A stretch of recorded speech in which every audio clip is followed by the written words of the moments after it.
वेदव्यास जी का जन्म। राजा उपरिचर एक महान प्रतापी राजा था। वह बड़ा धर्मात्मा और बड़ा सत्यव्रती था। उसने अपने तप से देवराज इंद्र को प्रसन्न करके एक विमान और न सूखने वाली सुंदर माला प्राप्त की थी। वह माला धारण करके विमान पर बैठकर आकाश में परिभ्रमण किया करता था।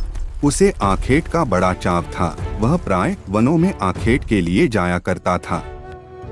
उपरिचर की रानी का नाम गिरिका था। गिरिका भी बड़ी सुंदर और पवित्र हृदया थी। वह अपने पति को प्रेम तो करती ही थी, ईश्वर के प्रति भी बड़ी आस्थालु थी। निरंतर भजन और चिंतन में लगी रहती थी। एक बार गिरिका ऋतुमती हुई। 3 दिनों के पश्चात जब वह शुद्ध हुई तो उपरिचर उसके साथ रमण करने से पूर्व ही वन में आखेट के लिए चला गया। राजा आखेट के लिए चला तो गया, किंतु उसका ध्यान रानी के साथ रमण करने की ओर ही लगा रहा। दोपहर का समय था। राजा वन में एक अशोक वृक्ष के नीचे बैठा हुआ था। शीतल और सुगंधित हवा चल रही थी। मृदुल स्वरों में पक्षी गान कर रहे थे। राजा का ध्यान रानी की ओर चला गया। वह रमण के संबंध में मन ही मन सोचने लगा। राजा कामातुर हो उठा और उसका वीर्य स्खलित हो गया। राजा ने सोचा, उसका वीर्य व्यर्थ नहीं जा सकता। उसने अपने वीर्य को एक दोने में रखकर विमान में बैठे हुए बाज पक्षी को बुलाकर उससे कहा, तुम इस दोने को ले जाकर मेरी रानी को दे दो, वह इसे अपने गर्भ में धारण कर लेगी। बाज दोने को मुख में दबाकर राजा के भवन की ओर उड़ चला। वह यमुना नदी के ऊपर से उड़ता हुआ चला जा रहा था। सहसा एक दूसरे बाज की दृष्टि उस पर पड़ी। इसने सोचा, यह अपने मुख में खाने की कोई वस्तु दबाए हुए है। उसने उस बाज पर आक्रमण कर दिया। दोनों बाजों में घमासान युद्ध होने लगा। परिणाम यह हुआ कि पहले बाज के मुख से दोना छूटकर यमुना के जल में गिर पड़ा। दोने में रखा वीर्य पानी में मिल गया। एक मछली की वीर्य पर दृष्टि पड़ी। उसने सोचा, यह खाने की वस्तु है।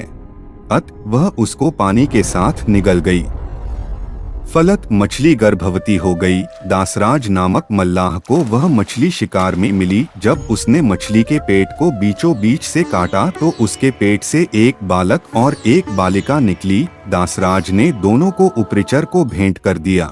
उपरिचर ने बालक को तो अपने पास रख लिया, पर बालिका को दासराज को लौटा दिया। दासराज उस बालिका को अपने घर ले जाकर उसका पालन पोषण करने लगा। दासराज ने बालिका का नाम सत्यवती रखा।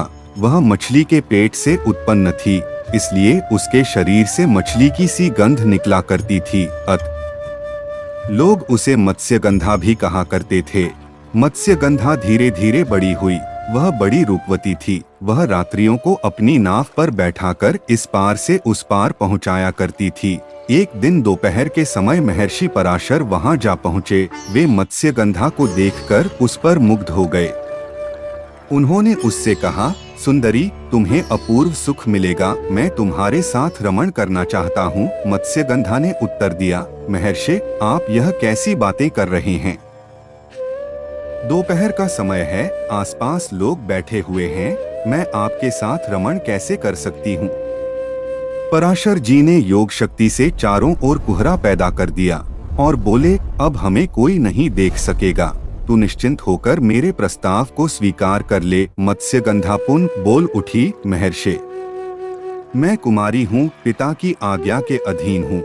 आपके साथ रमण करने से मेरा कौमार्य नष्ट हो जाएगा। मैं समाज में लांछित बन जाऊंगी। पराशर जी ने उत्तर दिया, तुम चिंता मत करो। मुझसे रमण करने के पश्चात भी तुम्हारा कौमार्य बना रहेगा। गर्भवती होने पर भी गर्भ का चिन्ह प्रकट नहीं होगा।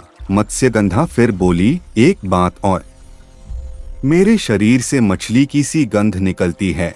आप मुझे वरदान दें कि वह गंध के रूप में बदल जाए और 4 कोस तक फैली रहे। पराशर जी ने तथास्तु कह दिया। फलत मत्स्यगंधा के शरीर से कस्तूरी की सी गंध निकलने लगी। वह गंध 4 कोस तक फैली रहती थी। अब वह योजन गंधा भी कही जाने लगी। पराशर जी ने मत्स्यगंधा के साथ रमण किया। उनके साथ रमण के फलस्वरूप वह गर्भवती हुई। समय पर यमुना के द्वीप में एक बालक ने उसके गर्भ से जन्म लिया। वह बालक जन्म लेते ही बड़ा हो गया। वह तप करने के लिए वन में चला गया। वही बालक जगत में वेदव्यास जी के नाम से प्रसिद्ध हुआ। वेदव्यास जी का पूरा नाम कृष्ण द्वैपायन वेदव्यास था। वे श्याम वर्ण के थे, इसलिए उनका नाम कृष्ण पड़ा। वे दो द्वीपों के बीच में पैदा हुए थे, इसलिए द्वैपायन कहे जाते थे। वेदों के पंडित होने से वेदव्यास कहे जाते थे। वेदव्यास जी अमर हैं। वे आज भी धरती पर विद्यमान हैं और किसी किसी को दर्शन देकर कृतार्थ करते हैं।